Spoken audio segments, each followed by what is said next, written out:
Let's turn now to Senator Sheldon Whitehouse of Rhode Island, who serves on the Judiciary Committee. And Senator, I think we've got to talk about the coordination and the money. On the coordination side, we're seeing that this siege was not spontaneous. It appears to have been planned by a variety of groups from the Tea Party on, including maybe people in the White House. But then we get to the money. And I wonder what you make of the fact that these big donors, like the Publix, supermarket heiress, were putting money into it. Well, I've been asking the FBI and the Department of Justice from the beginning to treat this as the kind of investigation where you do the work of looking to see who's behind it. You follow the money, you look at the groups, you follow the funders, you figure out who the kingpins and the instigators are. It looked at the beginning like all they wanted to do was to arrest all the characters who were smashing the place up and running around in the Capitol. But there's a lot more to it than this, and I think little by little they're starting to look into it. You're absolutely right that it is essential to understand this as an organized effort, not a spontaneous one.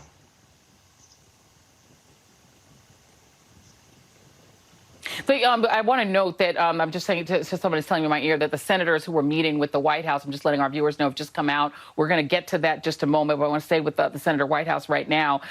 You have funding this operation. There they are. We can see them there. They're coming out and they're speaking now. That's Susan Collins of Maine speaking. We know that the Publix heiress has not only been a donor to what happened on the 6th, to the rally at the Ellipse. She helped fund that, put like $300 grand into it. But she's also a big donor to Ron DeSantis, the governor of Florida. She's turned around and gotten this sweetheart deal to distribute the vaccine. So that's her. And then you've got the things that the president was saying, right? So they're getting this thing funded. We know there's going to be a rally there. We know that it looks like the Department of Defense told the National Guard to stand down and let whatever was going to happen happen. And then you have the president saying, after the siege happens, that's what happens when you hurt me. He tweeted, "These are the things and events that happen when a sacred landslide election victory is unceremoniously and viciously stripped away from great patriots." That's one of the tweets that Twitter banned him for. Do you think that we have more than just an impeachable offense, but criminal collusion between the funders and the president and maybe even the Secretary of Defense at the time? Look, I've been a prosecutor, and I don't like to get ahead of assigning guilt until the investigation is complete. I think the important thing is that we do a thorough investigation. That's why I asked to have the investigation by the Senate Ethics Committee of Senators Cruz and Hawley. That's why I've been pestering the Department of Justice to take this investigation seriously.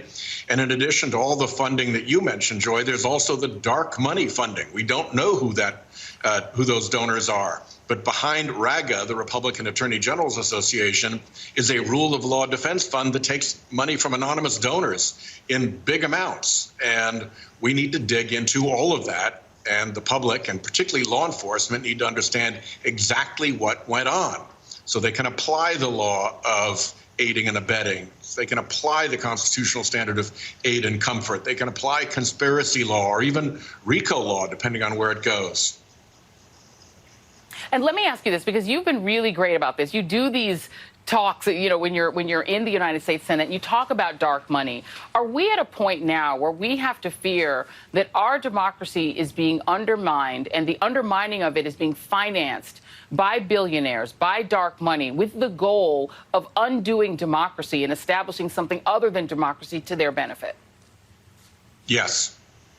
While Trump was a flamboyant offense to democracy, there was also this creeping insinuation of dark money into our political system, and it is probably just as dangerous as Trump's flamboyant excesses. This is not the knife in the eyeball, this is the cancer in the body, but you got to get both out if you want the patient to be healthy.